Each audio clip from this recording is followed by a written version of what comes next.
जवानी कसम सी छो निधे छो कम नगे बेसी दे छो लाइट नहीं छे त मजा लेबो नहीं लालटेन जला के मजा लेबो तो ओढ़नी बिछा के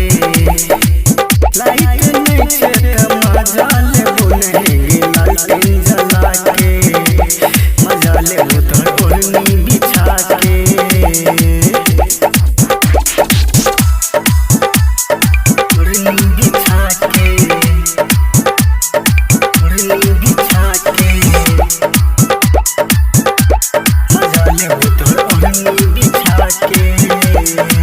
कान मवाली और होठ मलाली छोड़ी तोरा लगेबो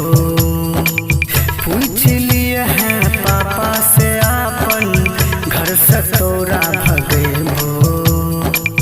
घर से तोरा भगेबो कान मवाली और होठ मलाली छोड़ी तोरा लगेबो पूछ लिए है पापा से आपन घर से तोरा भगेबो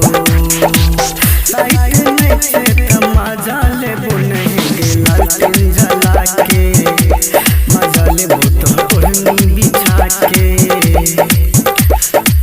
लाइट नहीं छे त मजा लेबो नहीं गे लालटेन जला के मजा लेबो तो ओढ़नी बिछा के